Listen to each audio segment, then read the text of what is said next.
Souvenir. La lane jusqu'ici des zéphyrs inconstants. Sur l'océan du monde a gonflé notre voile. Notre frêle esquif à l'abri des automnes. Pour arriver au port suivi la même étoile. Pourtant le ciel est pur, oubliant ses fureurs. L'océan sous ta rame ouvre son flot docile.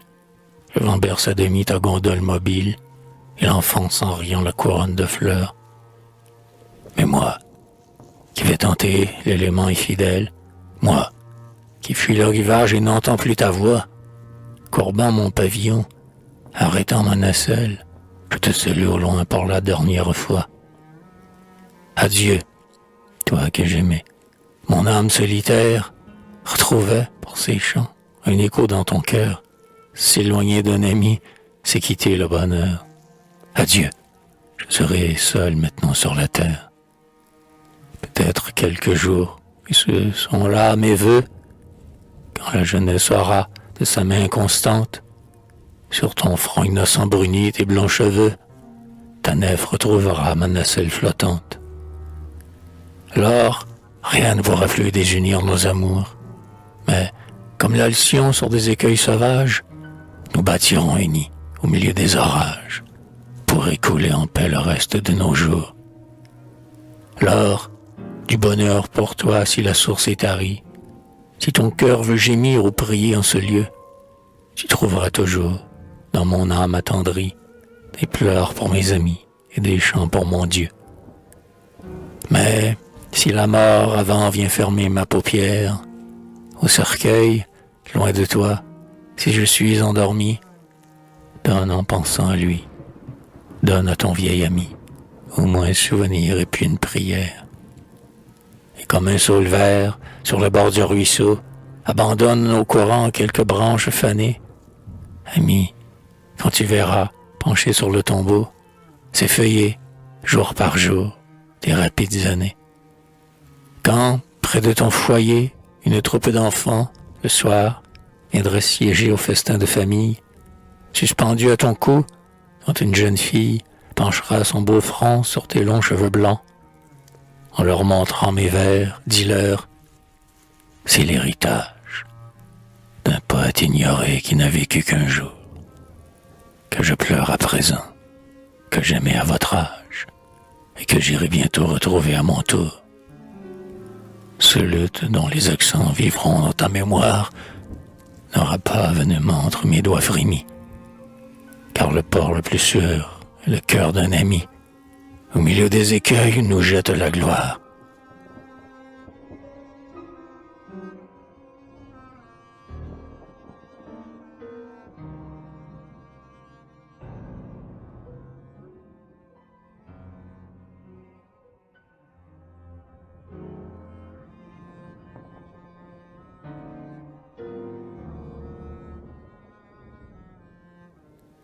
L'aigle.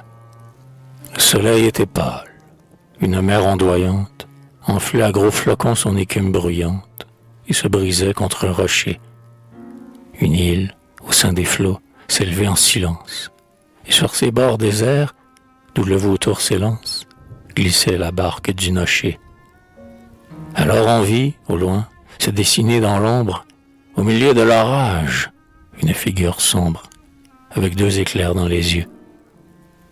Ses cheveux hérissés flottaient sur la colline, et l'aquilon sifflant sur son front qui s'incline, s'en allait plus fier dans les cieux. Il rêvait, quand soudain, avec un grand bruit d'ailes, trahi par ses efforts en son vol infidèle, tombe à terre un aigle blessé. Il pousse un cri plaintif, et son aile tremblante, laissant sur la poussière une empreinte sanglante, soulevait son corps épuisé. Battu par la tempête et blessé par la foudre, sur ses monts escarpés et ses rochers en poudre, il venait chercher un tombeau. Ou bien, Joe déçu reconnaissant son maître, comme linceul funèbre, il réclamait peut-être de sa pourpre au moins un lambeau. Et le destin sourit, en voyant ses victimes, qui du monde et du ciel n'avaient touché les cimes que pour mieux tomber et souffrir. Ces deux rois détrônés au déclin de leur âge, qui sur le même roc jeté par un orage, ensemble étaient venus mourir. Napoléon plaignit cette chute fatale, et sur l'oiseau sanglant, passant sa main royale, il y laissa tomber des pleurs, car il n'avait pas vu jusque-là, dans l'histoire, rien qui lui ressemblât, rien d'égal à sa gloire, rien de pareil à ses douleurs. Mais dans l'aigle orgueilleux tombé loin de son air, qui monta jusqu'aux cieux pour trouver le tonnerre, il a reconnu son destin. Lui, convive chassé des royales orgies, qui laissa des corps morts et des plaines rougies, comme les restes du festin. Les rois avaient rogné sa serre menaçante, coupé son aile fauve et d'une main puissante, emprisonné son noble essor. Aussi, sur l'aigle altier, levant un œil farouche, il rêva, puis ces mots sortirent de sa bouche. Salut, compagnon de mon sort.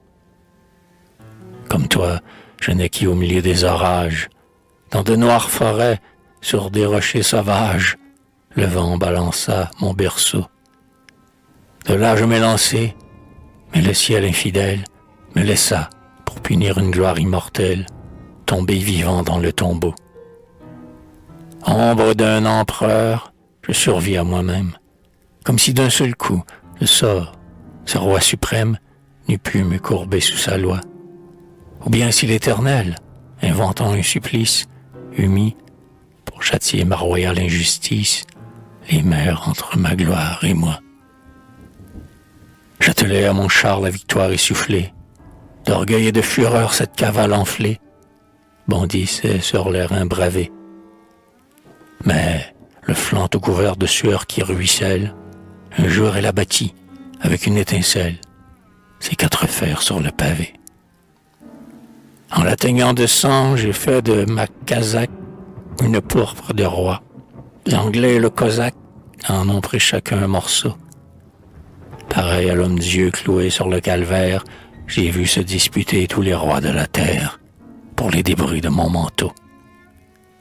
Qu'il ose, disait-il, si le fils de la foudre, descendre de sa croix et traîner dans la poudre les rois, dieux de l'humanité.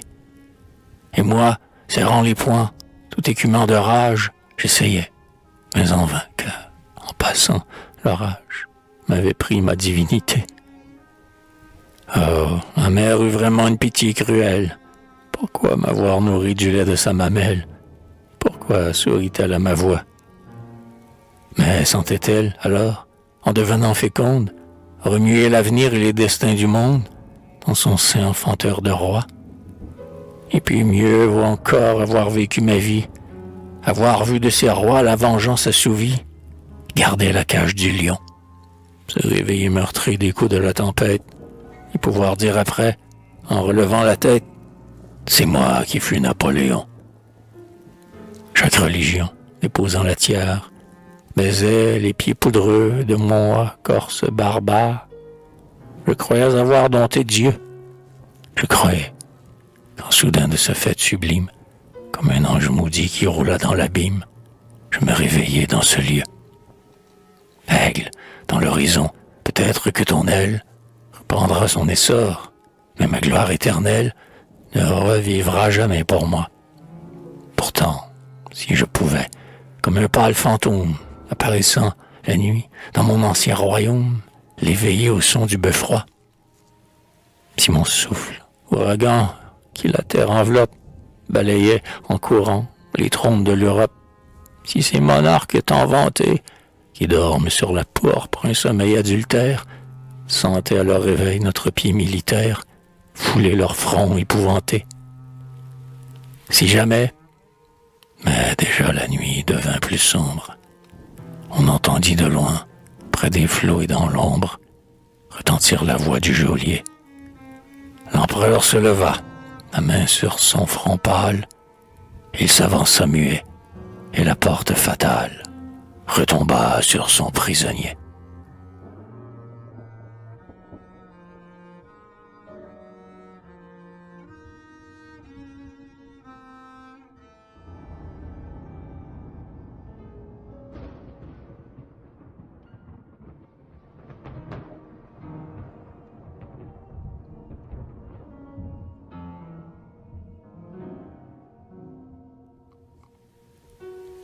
Victor Hugo. Nexi Columrat. Devise Rivoire. Toi que, dans nos cieux, un nuage, voiturait parmi les hivers, quand se crevant un orage, acheté de ses flancs ouverts, aigle couvé par le tonnerre, fils des cieux, tu suspends ton air à quelque monde imaginaire, cherchant la gloire dans les airs, ouvrant ton aile qui murmure, de l'aquilon tu suis l'allure, et le ciel, sur ta chevelure, met une auréole d'éclairs. Ton front où l'avenir rayonne, grand centre de l'humanité, et la chaudière qui bouillonne, enceinte d'immortalité. Comme un sculpteur sur les collines, tu pétris de tes mains divines un moule que toi seul devines, pour y verser l'airain qui bout. Et, dans ce corps brûlant de flammes, que l'on t'admire ou qu'on te blâme, fier, tu jetteras ta grande âme pour mouvoir un peuple debout. Le siècle qui vers toi gravite ne peut dans la route des cieux. Attends le pas pour aller vite, suivre ton pas audacieux. Mais toi, dans ta pitié profonde, tu vois notre chaos immonde et ne trouves pas notre monde assez grand pour te contenir. Il faut dans une ère passée un horizon à ta pensée pour remplir la foule insensée et déborder sur l'avenir. Dans le cœur humain que tu sondes, tu t'enfonces sans gouvernail, et comme un plongeur dans les ondes, tu cherches l'ambre et le corail. Puis tu sors de ta mer béante, rapportant dans ta main géante un monde qui pense et qui chante. Ton génie en est créateur. Pour éclairer sa nuit sans voile, tu fais, quand le soir se dévoile, dans son ciel éclore une étoile, sous chaque souffle inspirateur. Le roman naquit sous tes pages, tout palpitant de vérité, et dans chacun des personnages, tu fais entrer l'humanité. Jetant le monde dans le drame, à chaque action qui se trame, tu le reproduis, et ton âme se multiplie en demi-dieu. Mais je t'aime encore mieux, prophète, tout ce monde atteignant le fait, avec 2 rayons sur la tête, et descendant du haut des cieux.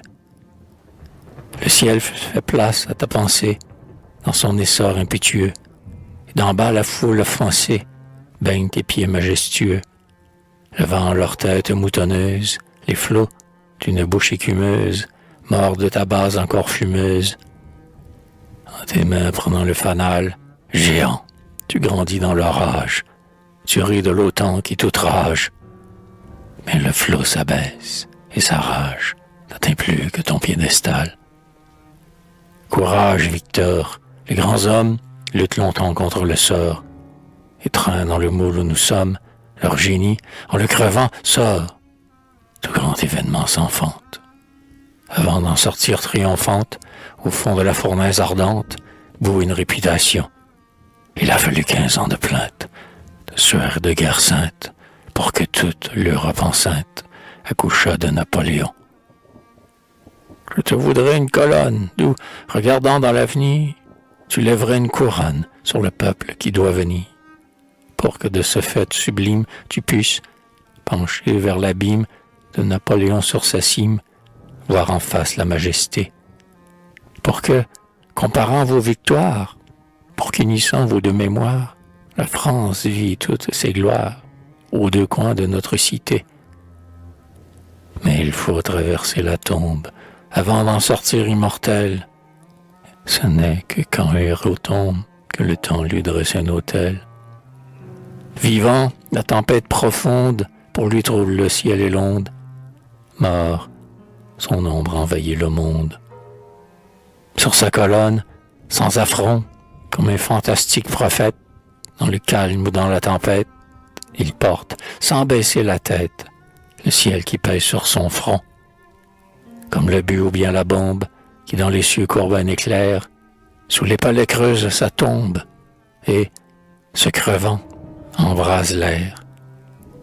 Ou, comme l'antique sagesse, qui, d'un front que la fièvre presse, sous le lourd marteau qui la blesse, sort, casque au front, lance au milieu. Ainsi, d'une tête mortelle, sur une enclume solennelle, la mort dont le bras nous martèle, en frappant, fait jaillir un dieu.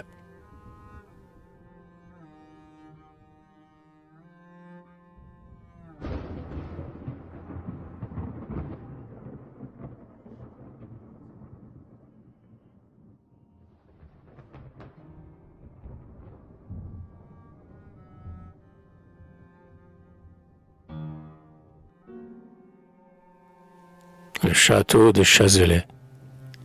Loin de moi, monument aux modernes arcades, le temps n'a rien écrit sur vos jeunes façades. Pour vous point d'écusson gravés, vous n'avez point au front de rides vénérables, et sous l'abri pompeux de vos toits misérables, le passant n'a jamais rêvé. Né d'hier, vous manquez du lustre des années, que l'âge met partout aux têtes surannées. Vous n'avez pas de verre manteau. On vous a vu bâtir, on croit entendre encore crier la dent d'acier sur la pierre sonore et retomber le lourd marteau. J'aime en un ciel brumeux une tourelle antique, où l'on croit voir errer une ombre fantastique, où jadis quelques prisonniers sortaient par les créneaux une tête livide, où maintenant encore, dans une chambre vide, à minuit, il reveillait un préhier. J'aime ces vieux castels où s'abat la corneille, où dans de grandes cours le bruit du corps s'éveille, où l'herbe verdit les créneaux, où dans une onde pure au cours lent et débile, deux tours jettent au loin leur image mobile sur la surface des canaux. Je t'aime, Chazelet, aux gothiques tourelles, quand tu lèves, le soir, tes 5 têtes jumelles dans un horizon nébuleux, car la rouille des ans dont ton front se couronne, pour mieux sympathiser, est un ciel qu'environne du soir le voile merveilleux.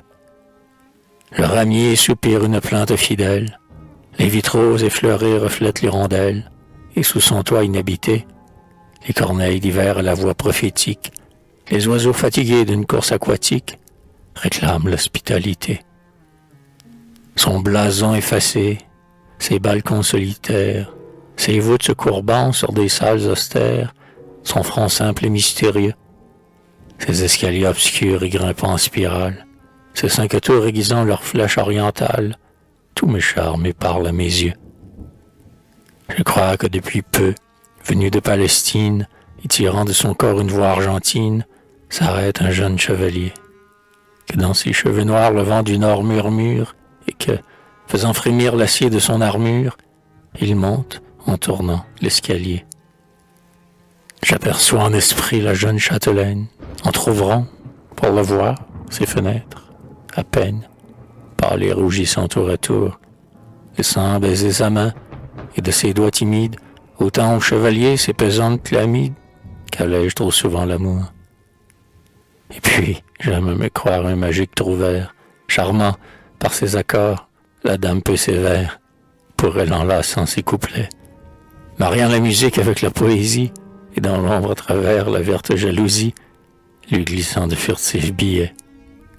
Quand, dans les souterrains, notre lampe docile jette sur les murs noirs sa clarté qui vacille, quand on soulève les verrous, je crois entendre encore la voix d'une captive ou d'un vieillard en pleurs, pour qui la mort arrive, qui crie « Ayez pitié de nous ». Ce ne sont cependant que ces châteaux gothiques qu'on peut peupler ainsi d'images fantastiques. Les ombres des grands chevaliers viennent errer la nuit sur leurs fronts solitaires, et de vieux souvenirs planent avec mystère près de leurs gothiques piliers.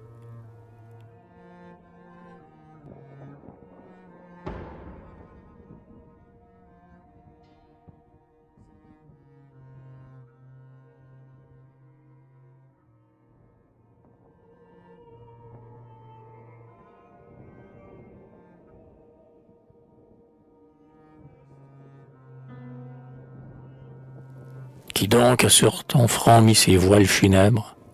Pourquoi ce long silence habitant sous les tours? Ces vitres sans lumière au milieu des ténèbres, ces coursiers oubliés et naguère célèbres, cette herbe qui croît dans tes cours.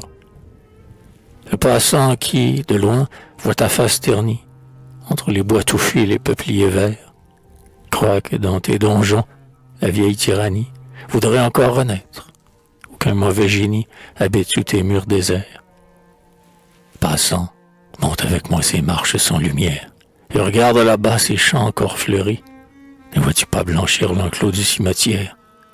Contemple ce gazon, cette tombe sans pierre. C'est ici que repose un fils. Oh, ma muse, toujours à la douleur fidèle, priant et chevelé auprès des vieux tombeaux. Ici, voile ton front des plumes de ton aile. Renferme dans ton cœur une plainte éternelle, de peur d'éveiller des sanglots.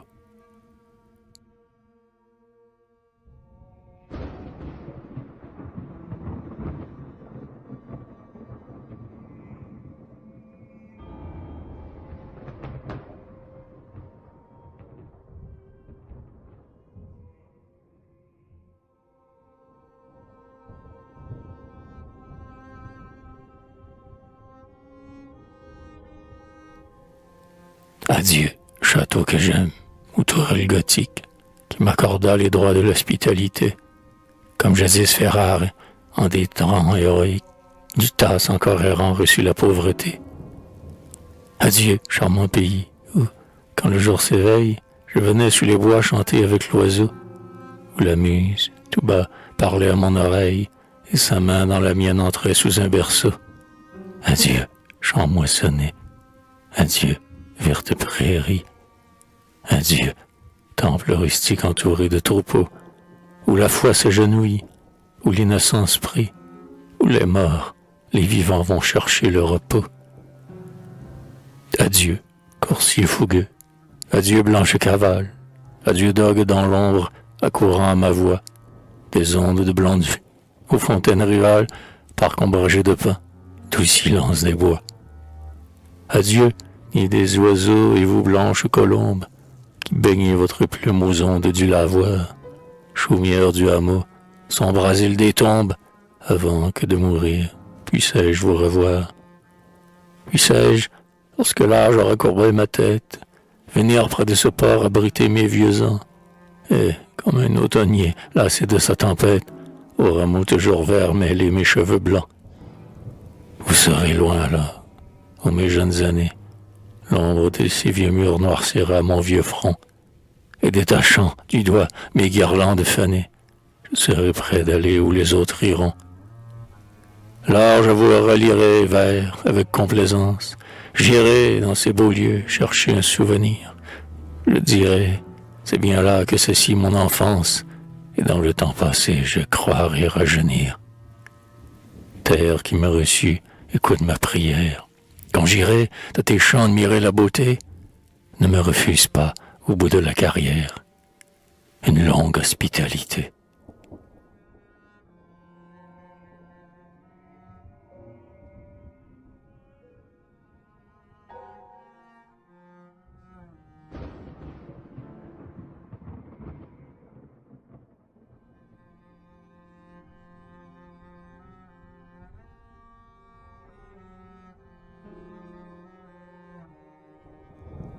Le dernier soupir du poète. Si tu n'avais plus de pain, poète, que ferais-tu? Je chanterais. Les lampes du poète agonisaient dans l'ombre. Des rapides printemps, il voyait fuir le nombre. La faim de son toit pauvre écartait les amours.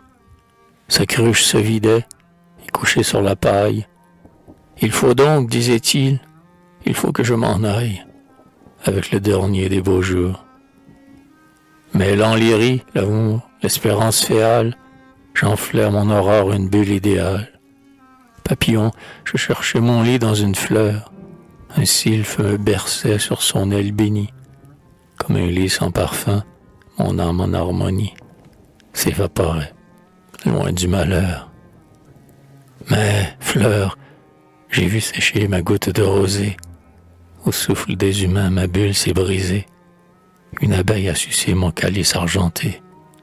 Papillon, j'ai brûlé mes ailes à la gloire, et mon sylphe a froissé sa ceinture de moire aux ronces de la pauvreté. Le sort n'a-t-il donc pas de plus superbe tête pour secouer dessus l'éclair et la tempête? Oh, pourquoi m'empêcher de finir ma chanson? Si je n'étais rien fait, si mes jeux sont sincères, pourquoi Vautour cruel, poursuivre de tes serres, petit oiseau sur le buisson. Je demandais si peu dans ma courte veillée, un peu d'azur, d'émail, d'ombre sous la feuillée. Dans un bouton fleuri, mon printemps s'écoulait. Mon vol sur l'océan n'a pas cherché l'orage, mais chétive éphémère. Hélas, j'ai fait naufrage au fond d'une goutte de lait. Le malheur m'étreignit de ses serres puissantes. J'ai dévoré longtemps des larmes bien cuisantes, mais mon cœur, au mortel, ne s'est pas révélé. Qu'il ne s'arrête pas devant mes douleurs vaines, il faudrait en souffrir pour comprendre mes peines, que je crains d'être consolé. Je cherche seulement un calice de rose, où mon aile froissée, en tombant, se repose. Quand le jour viendra de m'envoler aux cieux, je voudrais, chrysalide au corsage d'ivoire, m'ensevelir moi-même en un rayon de gloire, comme elle en un tombeau soyeux.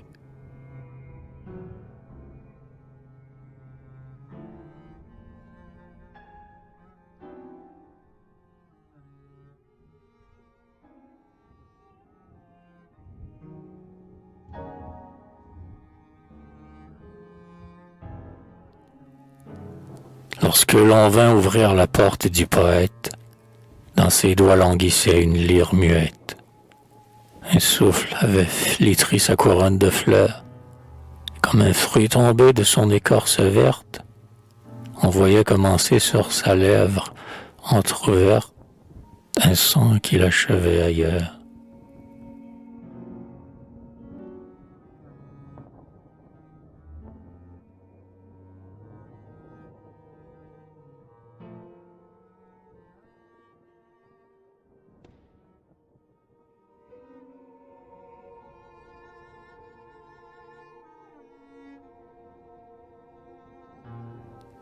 Un homme de moins. Terre, que fallut-il quand l'Europe inondée ne pouvait retenir la France débordée et grosse de fléaux? Quand les trônes des rois chancelaient sur leurs bases, quand nos champs se vidaient, quand la gloire était lasse de suivre nos drapeaux. Terre, que fallut-il, si longtemps oppressé, pour reposer enfin ta surface lassée du poids des combattants? Pour que le monde entier rentrât dans son orbite, pour qu'une main foulât ses flots dans leurs limites, de peuples haletants, pour que sur leurs pavois les grands se replaçassent, pour que les gouverneurs et les rois ramassassent la couronne à leurs pieds, pour que la France même, activée et féconde, reposât, avoir tant produit de rois au monde, ses flancs estropiés. Terre, que fallut-il pour qu'au peuple qui tombe, ton sein engloutissant n'entr'ouvrit plus de tombes au milieu du combat? Que fallut-il pour perdre une nouvelle Rome qui vivait et pensait dans l'âme d'un seul homme? Que cet homme tomba.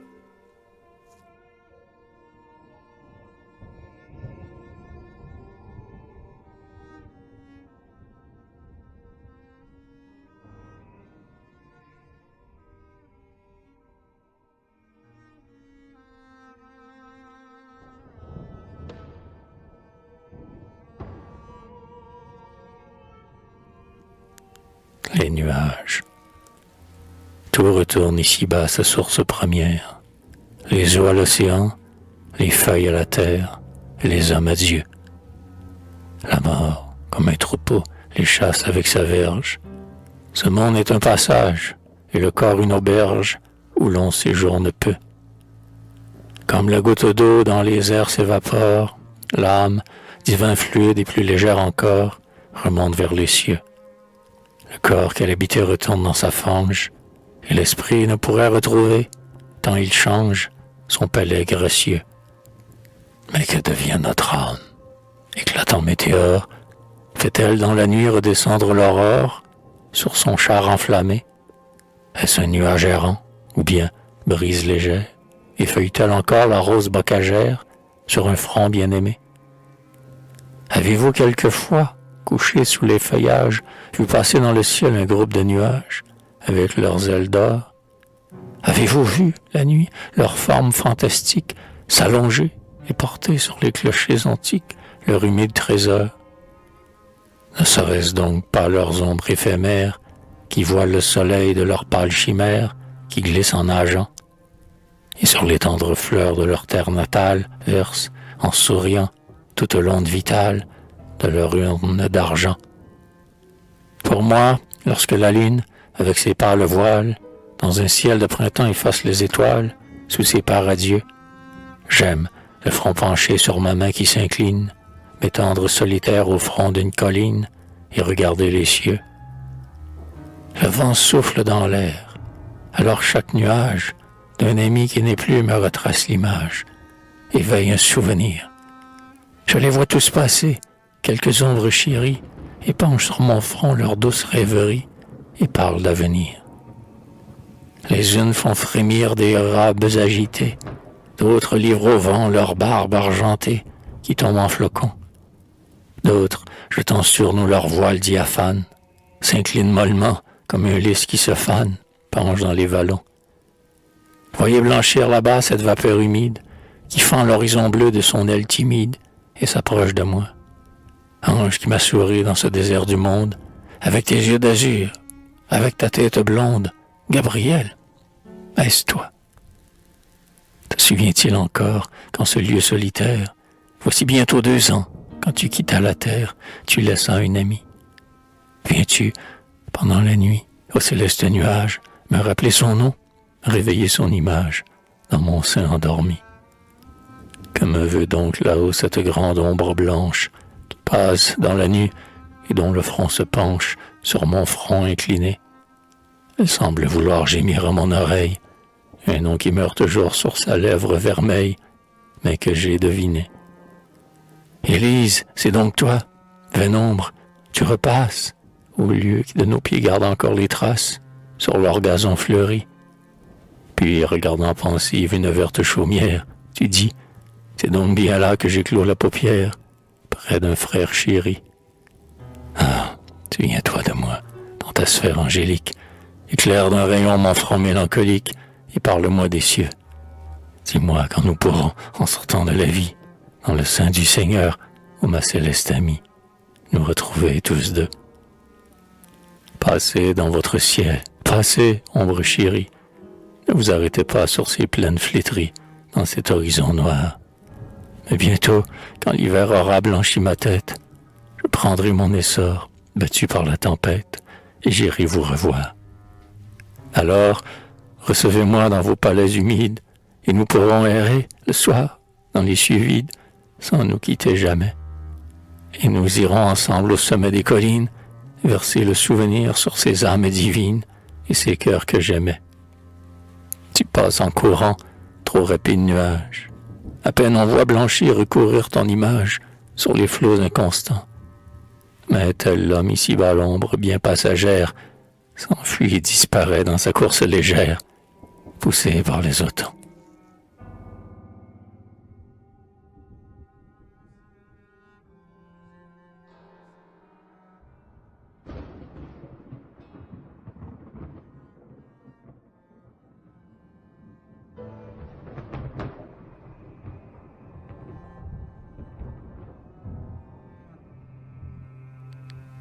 Qu'est-ce que la vie? Depuis bientôt 20 ans, je passe sur la route. Mes yeux regardent tout et mon oreille écoute. 2 rois ont laissé choir leur couronne à grand bruit.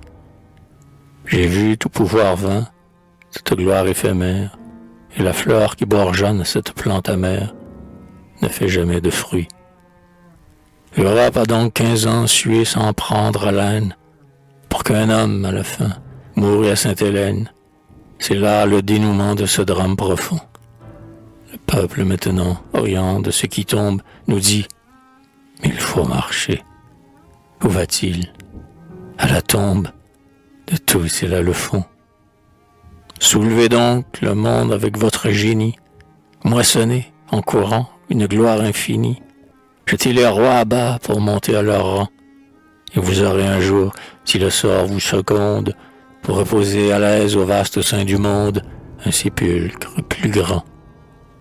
Étreinte en son linceul au fond des pyramides, l'Égypte n'arme plus ses cavaliers numides. Que nous reste-t-il donc de ces peuples si hauts, qui firent tant de bruit en passant sur la terre, de vides monuments dans un lieu solitaire, et qui sont des tombeaux. Le néant est partout, et la mort elle-même, sur la bouche des rois, est un souffle suprême. On s'accoutume à voir ces trépas si soudains. C'est le rideau baissé quand la scène est finie. C'est un de plus tombé dans la mer infinie, où tombent les humains. Du sommeil à la mort, quel est donc l'intervalle? Est-ce un nom différent quand la chose est égale? En visitant des morts, la paisible cité, je dis, quand Paris dort, au soir de la journée, tous se réveilleront, lui dans la matinée, eux dans l'éternité. Quand un homme est à bas, un autre le remplace. Le monde prend alors une nouvelle face. Tout marche vers le but et s'arrête au milieu. C'est l'histoire du monde où tout retourne en songe. Et depuis 3000 ans que le spectacle change, il n'est resté que Dieu.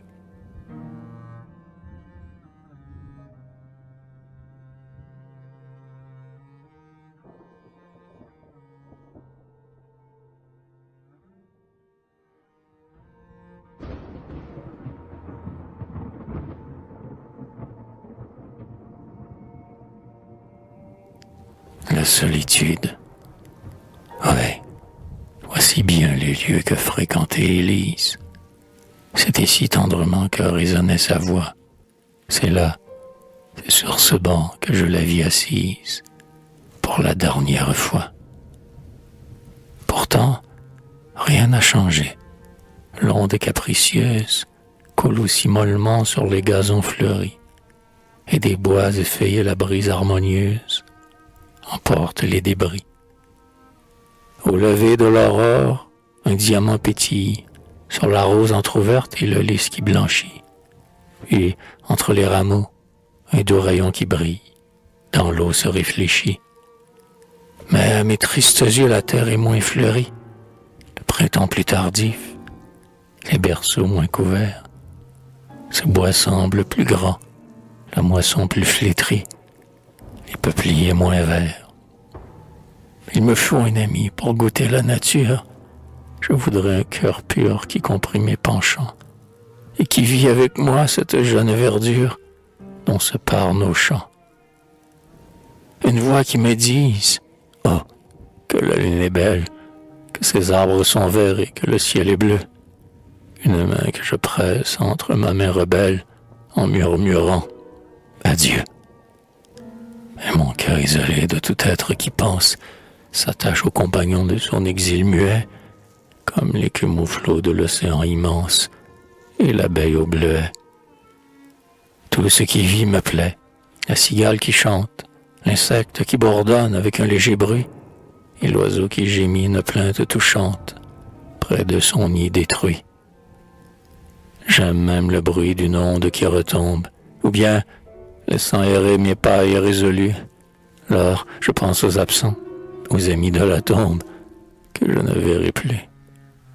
Puis, foulant sous mes pieds les feuilles desséchées, je dis, feuilles des bois, tapissez leur séjour, comme eux, avant le temps du rameau détaché, vous n'avez vu qu'un jour. Et gardant dans mon âme un souvenir fidèle, je me repose seul sur le banc de ma sœur, où je dis, plein d'amour, je m'asseyais près d'elle, en rêvant le bonheur.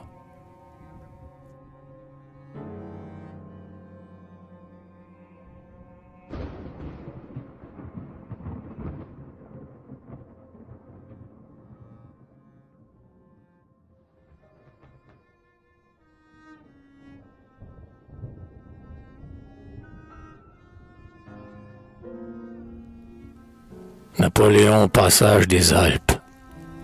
Sur ces rochers, au front élancé dans la nuit, la crinière blanche, à la tête chenue, au flanc noir et baigné par des flots de brouillard, sur ces monts, éternel nourricier des orages, passent les nuages, et que le Très-Haut seul domine d'un regard. Des régiments marchaient en ordre de bataille, et portaient dans leurs flancs la guerre et la mitraille.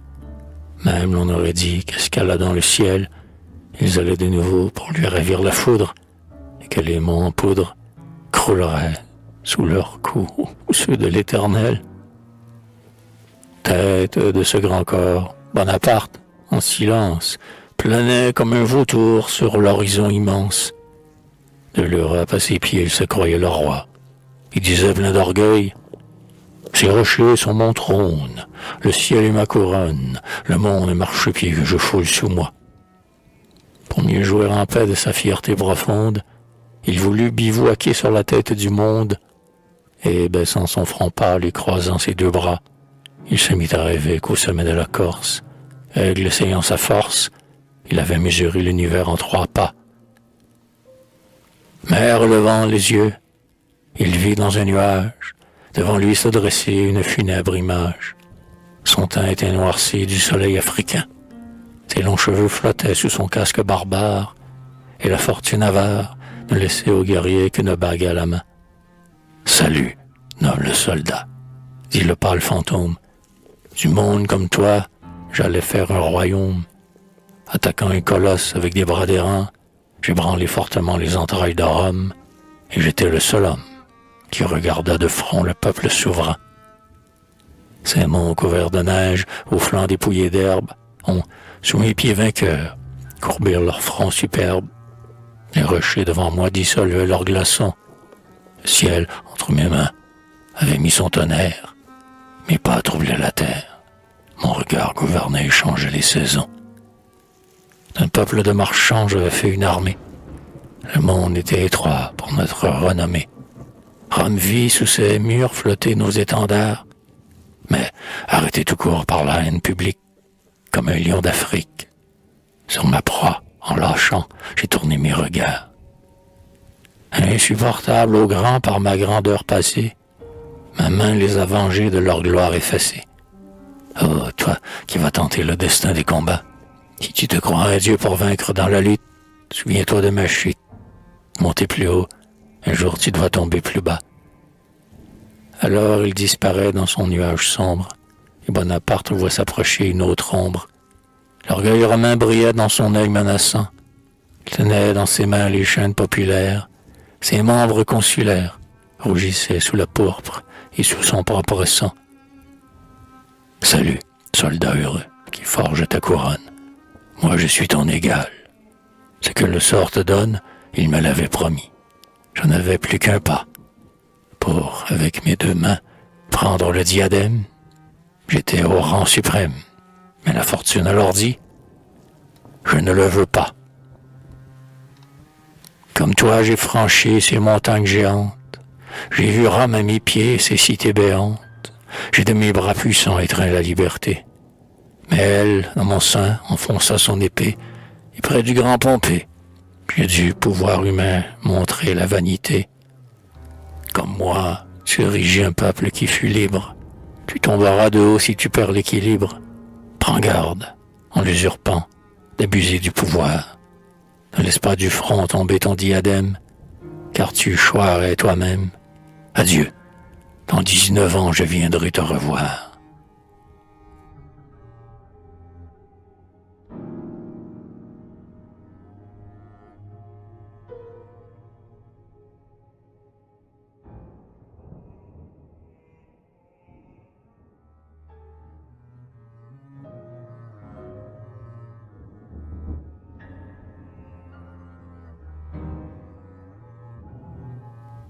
À ces mots, du roman les formes disparurent.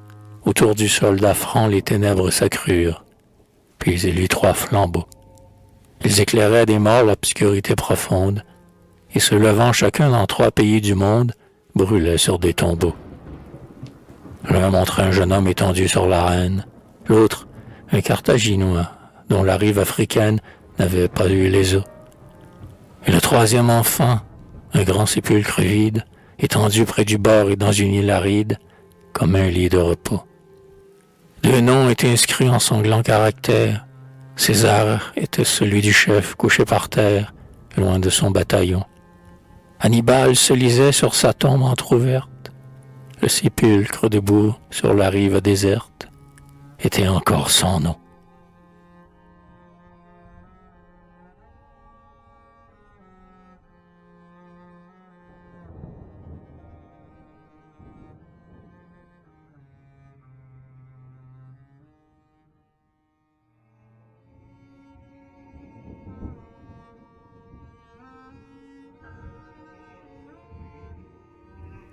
Et le bruit du tambour fait envoler son rêve.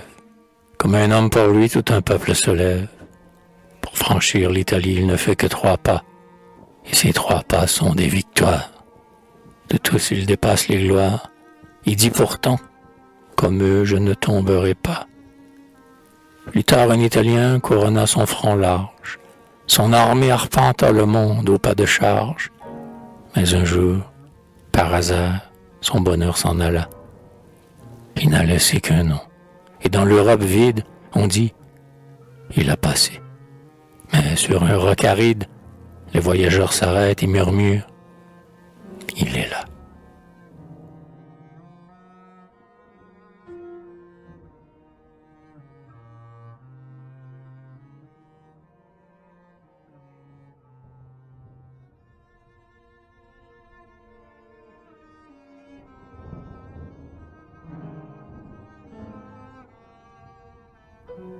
Dans une île, un enfant s'éveille, et sur l'océan agité, parmi les vents, à son oreille, tinte un bruit d'immortalité. Posant ses pieds sur les 2 pôles, plus tard ce colosse des Gaules prit le monde sur ses épaules et s'appela Napoléon. Il tomba, son dos militaire, en pliant fit fléchir la terre, et sa mémoire solitaire eut l'univers pour panthéon. Mort, il vit, vainement la tempête et la brume secouèrent sur lui leur crinière d'écume. En vain pour l'engloutir la terre s'entr'ouvrit. Les peuples moutonneux, la mer intarissable, ne put, en se brisant, effacer sur le sable ce que son glaive avait écrit. Lorsqu'avec ses 2 mains, du trône, le sort parvint à l'arracher, il ne put tomber sans couronne que sur la tête d'un rocher. C'est là qu'il voyait, dans l'orage, levant son front sur un nuage, son souvenir qui, d'âge en âge, passait comme le char de Dieu, quand une poussière d'étoiles, du ciel en secouant l'étoile, à travers l'horizon sans voile, jaillit sous son bruyant essieu. Pardon, puis dans cette tombe où je viens de descendre, après tant de mortels, j'ai remué sa cendre.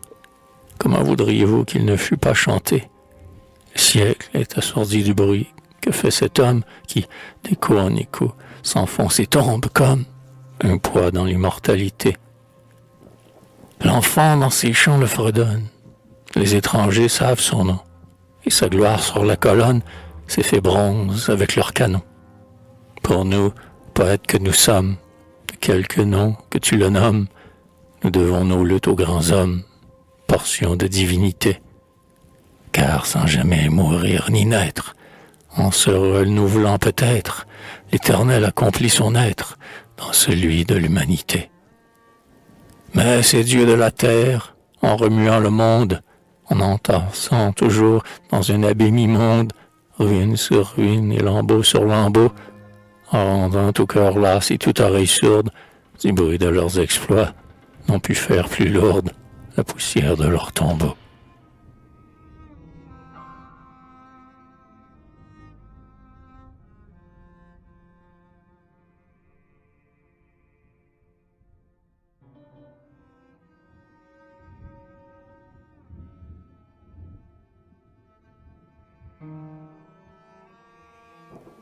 Quand de ses propres mains la haute république se suicidait hier sur la place publique, voulant mourir et non plier, Napoléon l'a pris dans sa pourpre régnante et traîné au combat la France encore saignante sur la croupe de son coursier.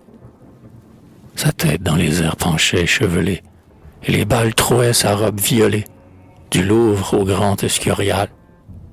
Mais de peur qu'on ait vu son sang dans une attaque, Napoléon jetait sur elle sa casaque comme un linceul impérial. Elle demandait grâce, et sourd aux voix plaintives, il attachait encore les nations captives aux crins sanglants de son cheval. Il foulait au galop les rois, les diadèmes, et ne pouvait dormir durant ces nuits suprêmes, tant qu'il lui restait un rival. Il avait une cour pavée en tête d'homme, et dans ses jeux royaux, tout français que nous sommes, il nous attelait à son char. L'Europe fournissait du bronze à sa colonne, les rois avec leur or lui forgeaient sa couronne, et baisaient les pieds du César. Il les rivait sur leur cou leur chaîne politique, et sa main attachait un boulet despotique aux galériens couronnés.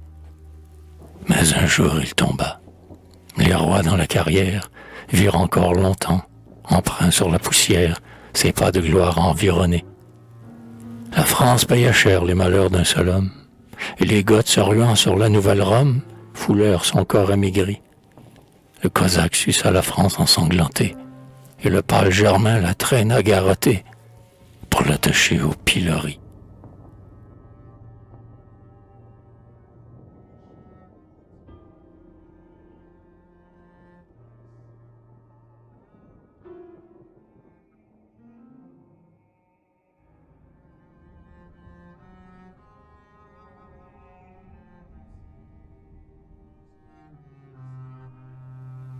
Peuple, c'est là le fond de ces géants si sombres.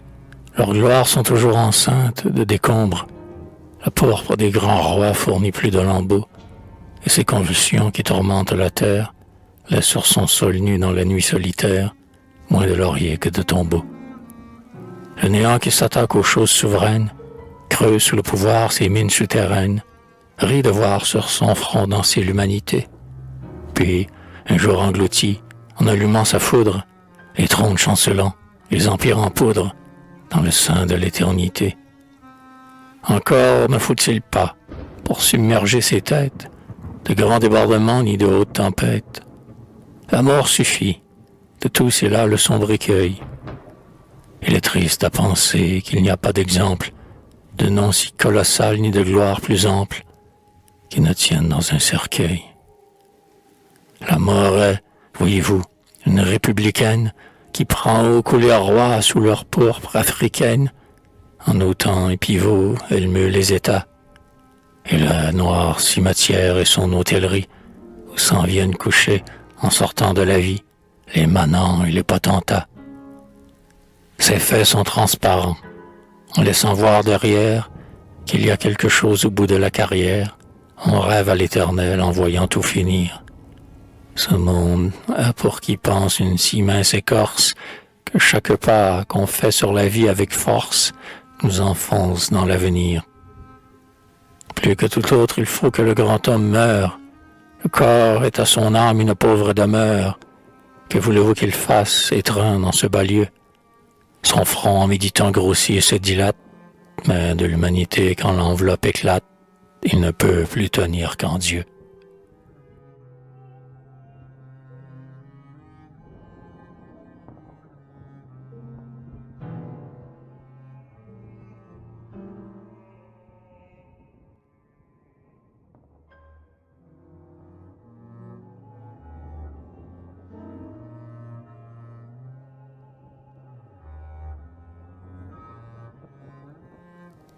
Ni plaisir, ni peine. À la brise du soir, quand les feuilles frémissent, quand le soleil rougit dans un beau ciel d'été, quand les nuages d'or à l'horizon se plissent, quand le silence vient et quand les bois s'emplissent de mystères et d'obscurité. C'est l'heure inspiratrice où la mélancolie erre sur les bosquets, s'assied près des ruisseaux, étend son aile d'or sur l'âme recueillie. Puis écoute, pensive, ou l'onde qu'on oublie, ou le dernier chant des oiseaux. Sur un banc de gazon, il attend le poète. Couronne de pavots, son front pâle et terni, le mène par la main sur la rive muette, et montre l'eau, qui va dans la mer inquiète, comme le temps dans l'infini. Alors on sent soi passer mille pensées, comme un nuage au ciel, comme un signe sur l'eau. On retrouve en son cœur des peines effacées. On se souvient, on pleure, et les choses passées nous font rêver au noir tombeau. Moi, j'ai vu sur mon front fané tant de chimères, tant de projets, hélas. Ici-bas m'ont menti. J'ai pris si peu de fleurs qui ne soient éphémères, que je me dis, pourquoi, quand les nuits sont amères, survivre aux rêves anéantis? J'ai passé comme un fleuve aux ondes ignorées. Jamais les gondoliers n'ont erré sur le bord, ni les vierges pieds nus aux lèvres adorées ont plongé dans les flots de mes rives dorées, leur sang qui rougit tout d'abord. J'ai poursuivi longtemps, comme un enfant avide, un cil aux ailes d'or, un léger papillon. La muse m'avait dit « Prends garde, il est perfide ». Mais en effet, il n'a laissé dans ma main vide qu'une poudre de vermillon. La gloire m'a trahi, tout me fut infidèle. Je n'ai que la nature en qui j'espère enfin. Tout le reste ici-bas me fuit à tire d'aile, et qui s'affligera sur la terre cruelle si je n'ai pas de lendemain. Si près de vos rameaux couronner mon front pâle, soleil, pour m'éclairer, rallume ton flambeau. Ô terre, parle-moi de ta fleur virginale. Je veux faire avec vous l'alliance fatale de la nature et du tombeau. Des yeux d'un inconnu si quelques larmes tombent, en recueillant ces vers que je livre aux zéphyrs. Si pour moi l'oiseau chante et gémit la colombe, oh, ne m'enviez pas le repos de la tombe, ami, et laissez-moi mourir. Pourtant, sous ces bosquets, la brise est si plaintive, l'air est si parfumé de la vapeur des bois. Un concert si divin à mon oreille arrive, que je voudrais bien voir le soleil sur la rive, se coucher encore une fois. Et qui sait si mes fleurs sont toutes surannées, de mes chants inspirés si la source a tari, si je ne verrai pas, ô mes jeunes années, reverdir sur mon front vos guirlandes fanées, si je suis un arbre flétri. C'est ainsi que l'on boit au calice perfide, que verse l'espérance en descendant du ciel. L'homme maudit la vie, et quand la coupe est vide, il voudrait bien encore, près de sa lèvre avide, sentir une goutte de fiel.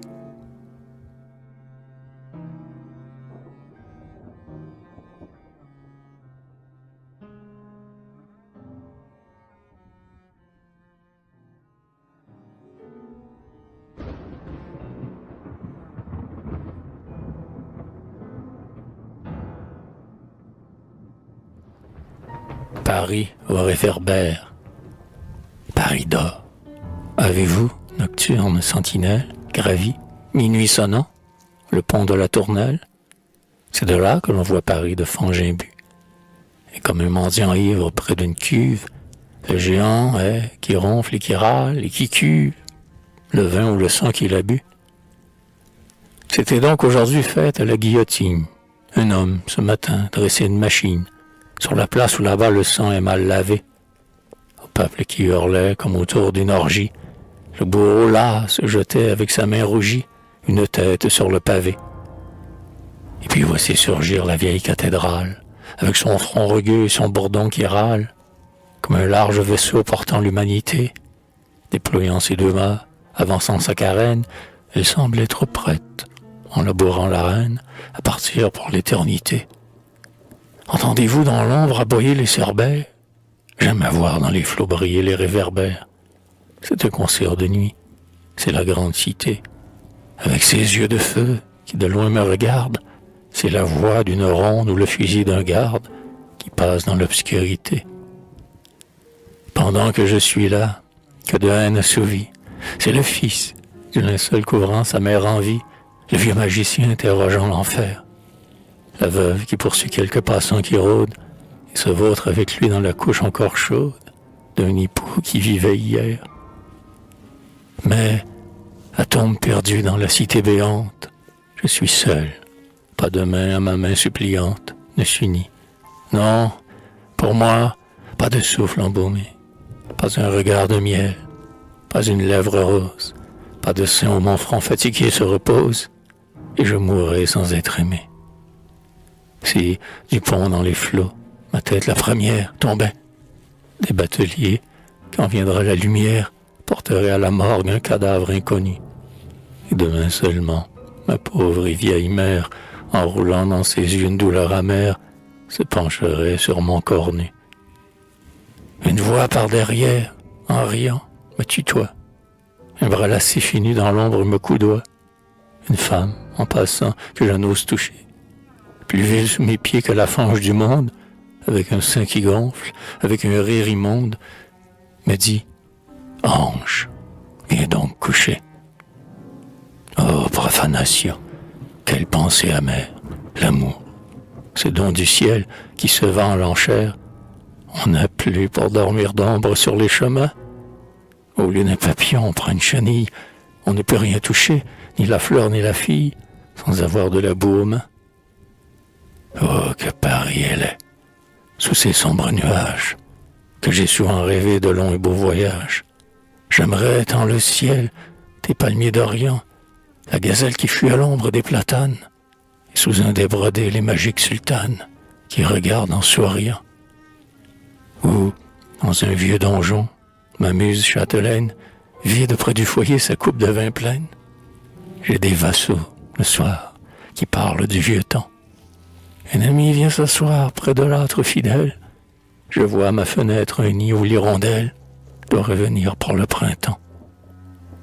Dans un monde encore vierge, au champ d'Océanie, je voudrais promener ma fortune bannie. Moi je suis fils des eaux, de l'orage et des vents. Je voudrais, habitant d'une cité flottante, vivre au milieu d'un fleuve et déployer ma tente sur les joncs et les flots mouvants. 20 rêves. Pour voler, mon coursier n'a pas d'aile. Personne ne voudra me prendre en sa nacelle. L'argent, froid positif, m'enchaîne sur ses bords. On ne peut pas franchir l'océan à la nage, et les flots, sans salaire, au milieu de l'orage, ne voiturent que les corps morts. Lors je me prends d'amour pour les blanches étoiles. Je regarde la lune au fond d'un ciel sans voile. Je rêve à la nature, et dans l'ombre, à pas lents, plus heureux que celui que le remords agite. En grelottant de froid, je regagne mon gîte, et prends pitié de l'opulent. Si vous voulez savoir où loge le poète, allez à Saint-Gervais, l'église où le vent fouette. Regardez devant vous cette maison en deuil, bien pauvre et bien vilaine, où, comme lui, Voltaire, travaillait pour gagner quelques pouces de terre entre la gloire et son cercueil. C'est là, voyez-vous bien, c'est là que loin du monde, il tient son cœur exempt de tout contact immonde. C'est là qu'il faut monter pour lui serrer la main, car sa porte est toujours ouverte à la jeunesse. Et comme Diogène, il cherche en sa détresse un homme dans le genre humain.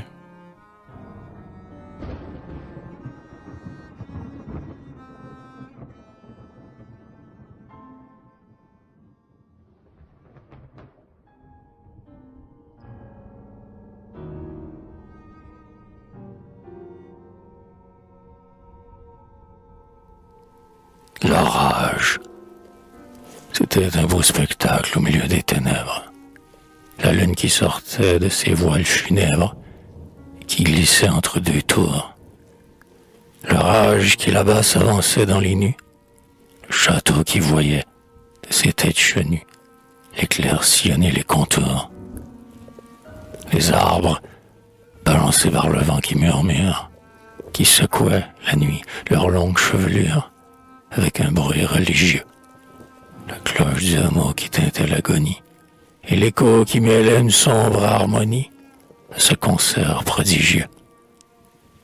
Poète, voici l'heure où vos têtes divines doivent, ainsi qu'une ombre errée sur les collines, mesurer les cieux d'un coup d'œil, planer avec leurs frais au penchant de l'abîme, mêler les sons confus à ce concert sublime, chercher la gloire ou le cercueil, aller la tête haute et l'œil brillant de flamme, à la tempête en feu mêler aussi votre âme, voler sur la croupe des vents, respirez le tonnerre, enivrez-vous d'orage, comparez votre cœur et voyez si la plage gémit autant que les vivants. Laissez vibrer sur vous les doigts de la nature. Vous êtes son clavier, et voici, je le jure, son heure d'inspiration. Elle fera sortir de vos touches divines ces accents dont vous-même au milieu des ruines serez en admiration. Le monde est une harpe immense, chaque corde rend un son merveilleux. Sa cadence et s'accorde sous les doigts d'un musicien. Le poète qui tient le monde en son génie, de ce vaste concert répétant l'harmonie, en est l'écho magicien.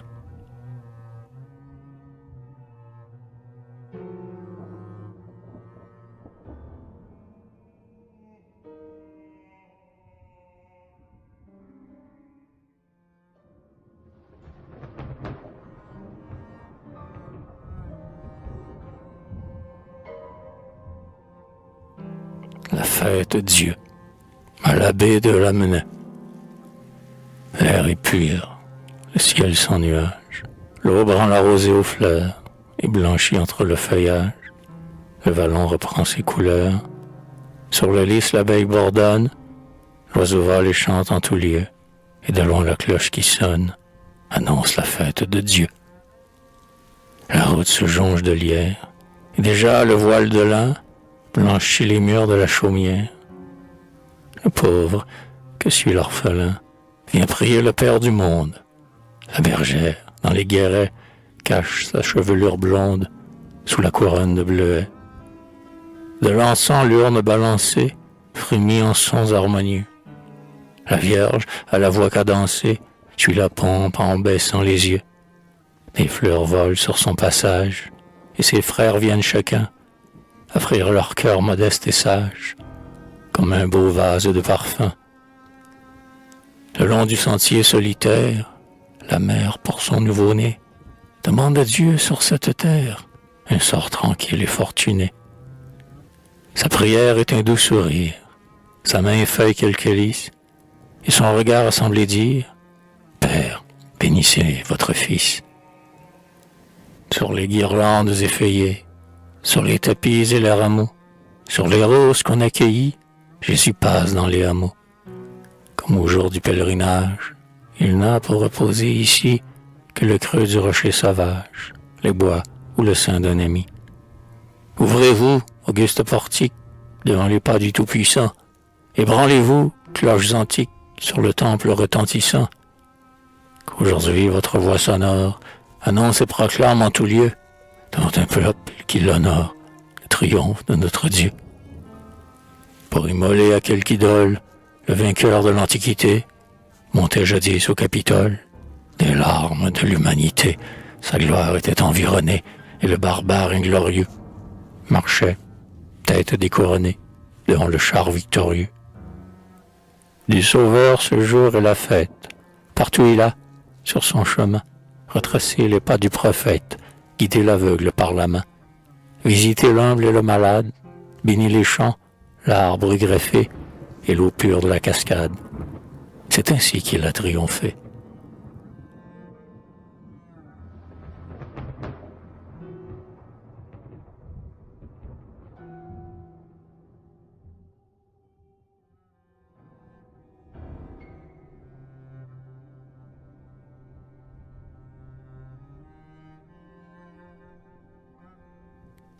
Entre la terre et Dieu, l'âme intermédiaire, d'un côté par le corps, touche à l'humanité, et par le sacrement du Christ dépositaire, est le temple qui rend sensible sur la terre l'esprit de la divinité.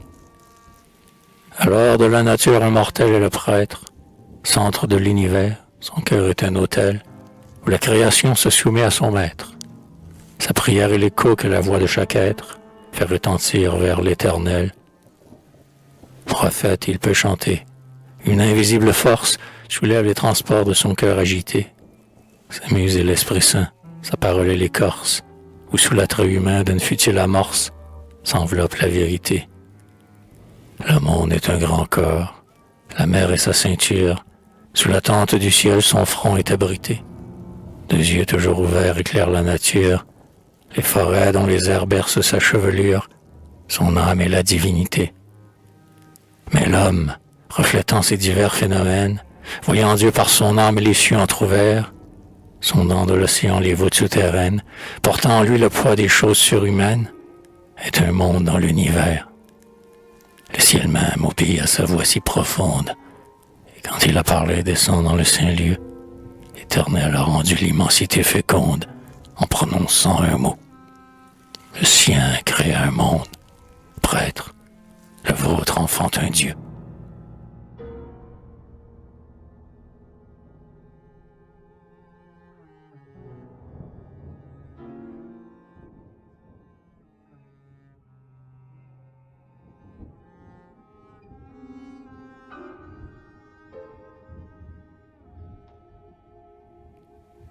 Dies irae, dies illa. Nox et perpetua una dormienda. Capsule. Je n'ose plus aimer. Tous ceux que dans la vie, comme un souffle brûlant, mon amour a touché, ont senti se flétrir leur jeunesse ravie, et pareil à la fleur qu'un soleil a terni, sur leur tombeau se sont penchés. J'ai tenu 3 enfants sur les fonds du baptême, entre les doigts sacrés longs de pur et le sel, sur ces fronts adorés dont le lys et l'emblème firent couler la grâce et la vertu suprême. Eh bien, tous les 3 sont au ciel. Mon cœur, tout palpitant d'un amoureux délire, sous un regard de femme une fois frémi. Puis la mort est venue, étendant son empire, arrêter un baiser et glacer un sourire sur sa bouche ouverte à demi. J'aimais un jeune enfant, mon âme était la sienne, ses yeux bleus riaient dessous ses blonds cheveux. Mais tandis que sa main, sans que rien la retienne, s'étendait doucement pour s'unir à la mienne, la mort se mit entre nous deux. Un ange, un front modeste, une sœur empressée, du plaisir fugitif cueilli avec orgueil. Au matin de ses jours, la fleur sitôt passée, quand la mort, la prenant avec sa main glacée, la fit tomber dans le cercueil. Une aïeule berça mon enfance première, mais à peine mon cœur commençait à l'aimer, que son front a pâli sous le lin mortuaire, et que sur le bois neuf de sa funèbre bière, j'ai vu la terre se fermer. Ma cousine était belle en sa couche branlante, ses yeux levés au ciel n'avaient vu qu'un hiver, lorsque sous un baiser d'une lèvre brûlante, j'ai vu sécher soudain, sur sa tige tremblante, ce bouton à peine entrouvert. Et je suis resté seul, mais leur ombre chérie, dans le calme du soir, m'apparaît sans remords. J'avais souvent prié sur une herbe fleurie. L'enclos du cimetière est déjà ma patrie, et ma fête est celle des morts.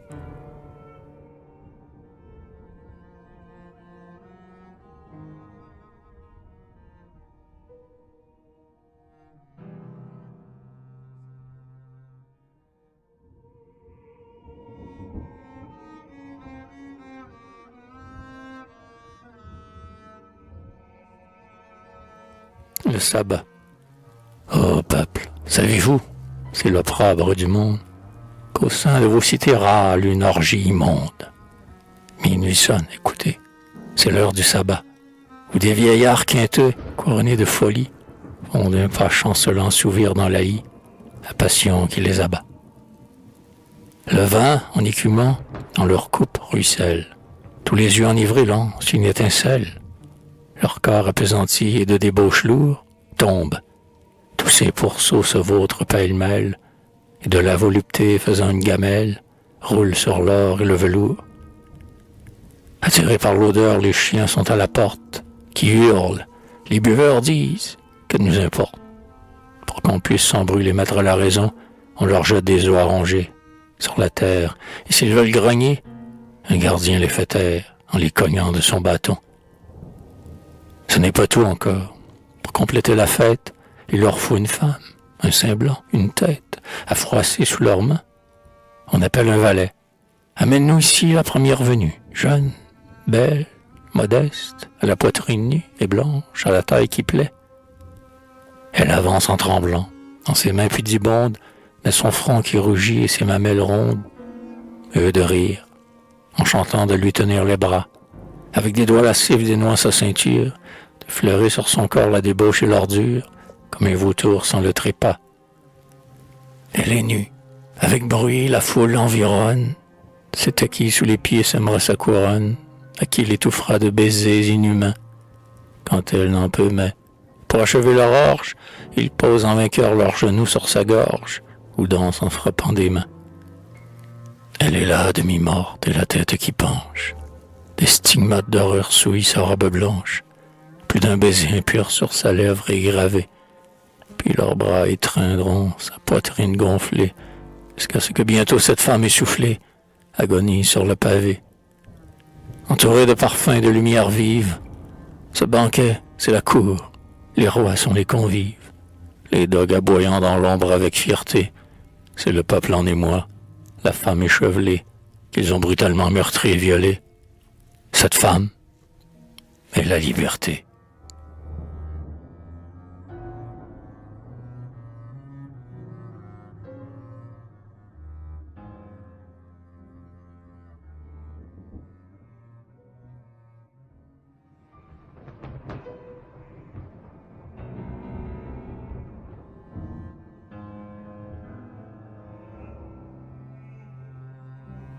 muse. Le soir répandait son mystère sur le bois chaste et solitaire. Le rossignol harmonieux déployait sa voix cadencée, et chaque feuille balancée rendait un son mélodieux. Assis sous la verte ramée, je sentais la brise embaumée passer sur mon front incliné. Et dans mes vagues rêveries, j'effeuillais des branches fleuries sur un buisson abandonné. Entouré d'ombre et de silence, comme l'oiseau qui se balance, seul, sur les rameaux agités, j'aurais voulu, plein de mystères, une colombe solitaire qui vint s'asseoir à mes côtés. Une vierge paraît, l'automne de pampre a tressé sa couronne. Ses yeux méconnaissent les pleurs, l'amour la couvre de son aile, et les trois grâces autour d'elle cinglent des guirlandes de fleurs. Zéphyr, de son aile mouvante, enfle sa gaze transparente, les désirs gonflent son sein nu. Dans la main posant sa main blanche, sa tête sur mon front se penche, il rit d'un sourire ingénu. Vois, dit-elle, je suis la muse. Le poète avec moi s'amuse, dans les bras de la volupté. Ami, je te donne ma lyre. Le dieu d'amour seul y soupire, ses accents sont pour la gaieté. Séduit par la taille légère de cette vierge peu sévère, j'allais recevoir son présent, et déjà ma lèvre timide déposait un baiser humide sur son sein rose et frémissant. Lorsque bientôt, sous la feuillée, une autre vierge échevelée conduit ses pas mystérieux. Autour de son beau cou d'albâtre et sans ornement idolâtre, pendait un luth silencieux. Ses pieds ne laissent point de traces, le myrte au cyprès s'entrelace, sur son front à demi penché, et de son aile qu'elle agite, au milieu des airs qu'elle hérite, un doux parfum s'est épanché. Un ange soulève son voile, sur sa tête brille une étoile, des larmes tremblent dans ses yeux. La muse est la rivale, et sa voix en ces mots s'exhale, comme un soupir mélodieux. Je suis la vierge du poète, sa voix en son âme inquiète, souvent cadença des sanglots. Et dans mes plus beaux jours de fête, si des fleurs brillent sur ma tête, je les cueille près des tombeaux. Mon luth, quand un souffle l'effleure, de loin semble une voix qui pleure, et qui sait aussi consoler. Si tu veux, prends ce don magique, mais crains qu'un jour, mélancolique, tu ne veuilles me rappeler. Car si jamais ta main le touche, écoute l'aveu de ma bouche, moi, je ne le reprendrai plus. Si pourtant sa corde plaintive, ton âme, en résonnant, captive, fixe tes vœux irrésolus. Et le luth sous ses doigts s'éveille, c'est son plaintif à mon oreille, expire plus mélodieux.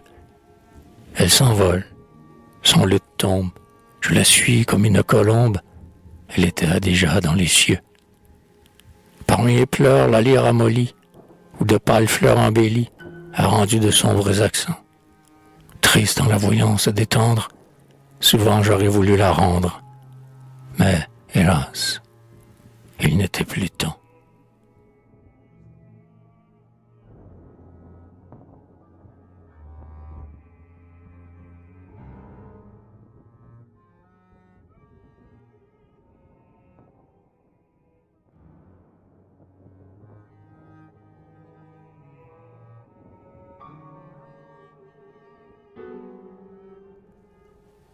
Mon tombeau. Lorsque dans le cercueil il me faudra descendre, sur vos froids monuments n'écrasez pas ma cendre, surtout n'y gravez pas mon nom. N'importe quel mortel a passé sur la terre, pourvu que les chrétiens, par la croix solitaire, y reconnaissent un compagnon. Je veux, pour reposer durant ma nuit obscure, un lit qu'auront creusé les mains de la nature, et son vert gazon pour coussin, comme l'enfant bercé dans les bras de sa mère. Moi, je veux en sortant de cette vie amère, dormir et rêver sur son sein.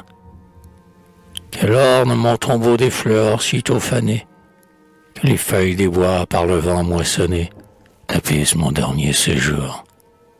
Que l'arbre qui renaît sur la terre bénie me dise en me montrant sa branche rajeunie, ainsi tu revivras un jour.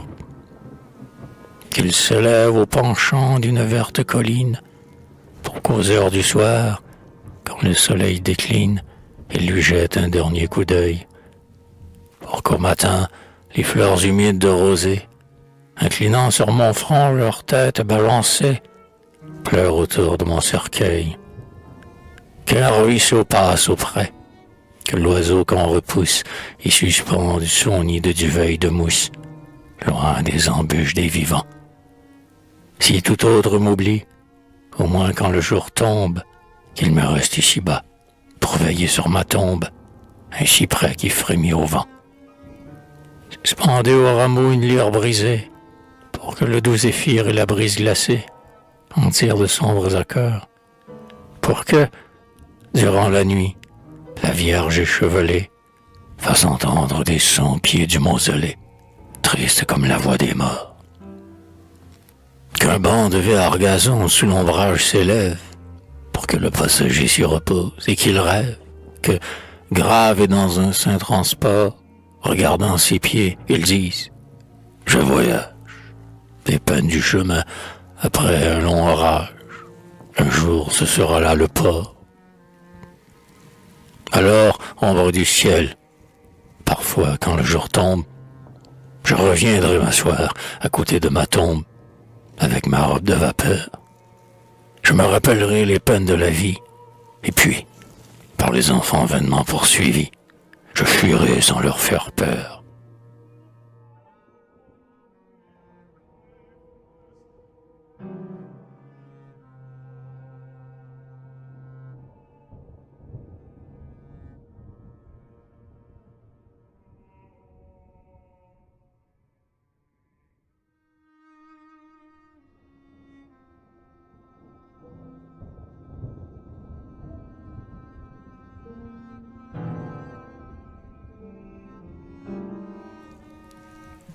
L'étranger. Que la nature est belle en un jour de printemps, qu'il est doux de s'asseoir sur l'herbe refleurie et de voir l'hirondelle errer dans la prairie. Que ce soleil nouveau me plairait à 15 ans, que ces lieux seraient beaux s'ils étaient ma patrie. Heureux qui n'a connu que son pauvre hameau, le toit de ses œillets, le nid de sa colombe, l'onde pure du lac et les fruits du rameau. Heureux qui vit paisible et qui place sa tombe au lieu où trembla son berceau. Content de ses moissons et du peu qu'il espère, animant sous ses doigts la flûte sans accord, il s'assied sur le banc où s'asseyait son père, et fier du fruit fécond de son hymen prospère, berce sur un rameau son enfant qui s'endort. Tranquille, il voit ses grains tomber sous la faucille, vieillis avec l'ormeau que ses mains ont planté. Pareil à l'oiseau resté sous la charmille, il ne pleure jamais le toit de sa famille, ni le pays qu'il a quitté. Étranger, j'aime encore un beau ciel qui s'azure. Quand à mes yeux distraits des pleurs ont échappé, j'aime aller voir tomber dans un ruisseau d'eau pure, et mon cœur désormais s'attache à la nature, comme au seul être enfin qui ne l'a pas trompé. Le cœur plein de regrets, d'espérances flétries, oui, je veux reposer sous ces ombrages frais. Prêtez-moi, beau vallon, aux montagnes chéries, prêtez à l'étranger un coin dans vos prairies, une place sous vos cyprès. Car ma vie est fanée et se soutient à peine, car j'ai dit à ce monde triste et long adieu, et sur vos frais gazons, sous votre beau ciel bleu, il me semble aujourd'hui que je rendrai sans peine mon corps à la poussière et mon âme à son Dieu.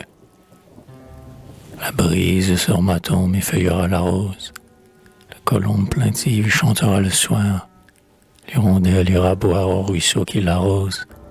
Peut-être mon père un jour viendra s'asseoir sur le gazon où je repose.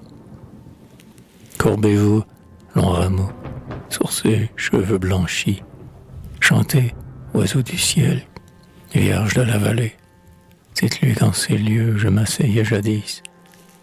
Baisant ses vieilles mains, parlez-lui de son fils, mais caché sous des fleurs son humble mausolée.